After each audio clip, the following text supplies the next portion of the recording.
Now let's take a look at servos. Servos are incredibly popular for adding movement to your Arduino prototype, and there's a lot of reasons. Number one, unlike a DC motor, servos have a lot of torque. That's because there is a DC motor in there, but it's actually more like a geared DC motor, something else we looked at earlier. But the main difference between this or say any DC geared motor is that there's also a potentiometer inside. And what that potentiometer does in conjunction with the geared DC motor is give the servo a little bit of intelligence. So by reading the potentiometer, the Arduino can now determine what position the servo is in. So these are great for actuators, say opening up the lid to a greenhouse, or even modifying them to be continuous rotation, and I can make it into a robot. Tons and tons of uses. So let's take a look at what kind of servos you can get. There are large ones and industrial size ones that are powerful enough to spin a car or a human on a platform, but we're going to look at some of the more hobby or small scale versions. So the first one is a hobby servo, typical. Get them for about 15 bucks or so, although they can be much more expensive if you buy one like this one that has gears in it that are made of metal versus plastic, so you can have higher torque.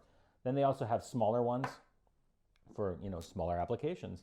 Then they also have these micro ones, and there's even sub-micro versions. The sub-micro versions are pretty neat. I'll give you an idea how that compares. Really small. And then there's a few specialty ones. One of my favorite is this linear servo. And what's nice about the linear servo is instead of rotational, it has a linear actuator on top. Really great for having to move something horizontally in a small space. Now, what can you do with a servo? Well, you could modify it to run continuously, continuous rotation servo. We're going to look at that in a little bit, and those are great for drivetrains on robots. You can also use it as an indicator dial. You could use it to open up a door or say top of an environmental chamber or something like that. They're just fantastic because again, they're slower moving, but they have high torque and very reliable. And you know what? No overhead. I mean, you plug this in and you're pretty much ready to go. So if you can imagine, I have a humidity sensor or a temperature or a light sensor hooked up to my Arduino. I could say, oh, there's too much humidity in here, and the servo could open up the top of a greenhouse. I could have a light, could actually even just move and turn off a light switch if we're just trying to hack and prove a concept. So let's go ahead and hook this up and see how it works. Now, first thing I like to do is, if you look at the wires, there's black, red, and yellow, although some of them do have a different kind of combination. This one happens to be brown, red, and orange. Typically the dark color one, the brown, black, is your negative, the red positive, and the odd color one, yellow, orange, I've even seen greens and a few other colors, is your signal. That's the one it uses to read the potentiometer. So you can use these male jumper wires, male to male. They're really cheap and they're great for prototyping. And I'm just going to grab a black one, plug it into the black, red to red, and yellow to yellow. Once I do that, I can hook it right up to the Arduino. Red goes to 5 volt, black goes to ground, and yellow, I happen to know on the servo example we're going to look at, goes into pin 9. Now I should mention that the pins on here, you'll see on the Uno it says digital PWM tilde, and that tilde indicates which pins can do PWM or pulse width modulation, and that's a very specific timing that the servo needs to know which location it should be in and other. But what you need to know is that for a servo, you can only connect it to 11, 10, 6, 5, and 3. Now, if you wanted to run a lot of servos at once or control a lot at once, there are shields for that. We'll take a look at that later on. But for now, let's just go ahead and hook it to 9. Now, before we test the servo, I always like to just test the basic system. So the first thing I'm going to do is plug my Arduino in, go over to my computer, and I'm going to open up Blink. Go right into Examples, Basics, Blink. And why do I do that? Well, I do that because I can go and double check that the proper board's been selected, Arduino Uno. The proper port's been selected, right here, Arduino Uno again. And I can go to my sketch and I can upload it and verify that my Arduino is talking to my computer. So now if something goes wrong and my servo doesn't work as I'd like, I don't have to question whether the computer's okay. I don't have to question whether the USB cable or my Arduino's messed up. Like, I've eliminated all that. It communicates, it works perfect. So now that we have that pin 13 blinking, or the onboard LED right there blinking, I'll go ahead and open up another example.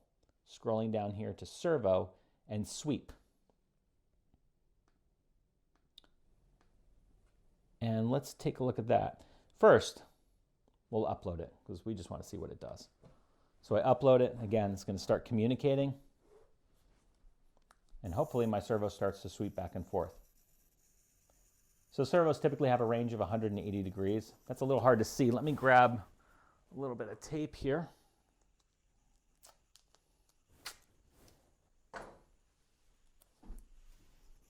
Create a little flag so we can see what's going on here.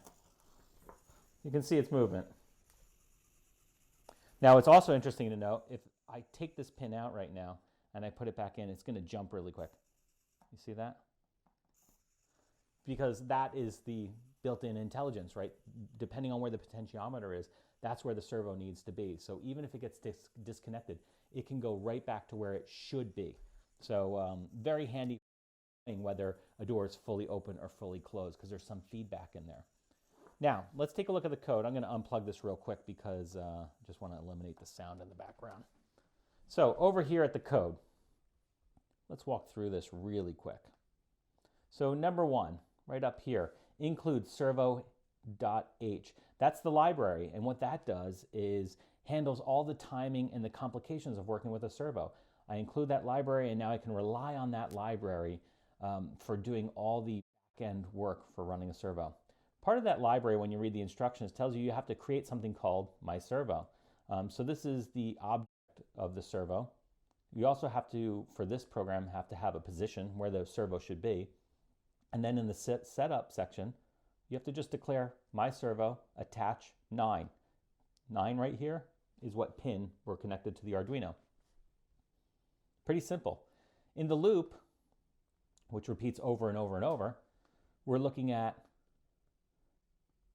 for position equals 0, and if it's less than 180, position should equal plus 1. So it starts out as 0, and then it goes through the loop, and it says, okay, now it's 0, plus 1, now it's 1, then 2, then 3, then 4, all the way up to 180. And what it does is, while it's doing that, it goes, okay, now it's at 1, my servo, write the position. So if you wanted to just have your servo go to 90 degrees, you could just do my servo, write 90. And then if you wanted to go back to, you could just write my servo, position 0, servo.write, parentheses 0. In this one, we have a loop, so we want it to go from 0 to 180. There's also a little delay in here. The reason for that delay is just to allow the servo to get to the position it should be in. Next up, once this position placeholder reaches 180, it counts back down. So 180, then 179, 178, and it goes through that loop, same as above, writing it to the servo with a slight delay, and it just keeps running through and through and through until it's done. So that's the basics of a servo, how to use it and how to hook it up. They're incredibly powerful. I love them for putting, a ping sensor on the top and scanning a room. They're also great when you convert them into continuous rotation for wheels, and we're going to look at that next. So anyway, this is a great addition to your toolbox. You should definitely have a few of these, and I would even say pick up a couple of these sub-micro and micro ones, throw them in your toolbox, and you'll be surprised when you use them. By the way, some of these servos right here, if you order them in volume, you can get them for $3, $4. I rarely pay more than about $5 or $6 even for one like this. So they're also very affordable. And that's it for servos.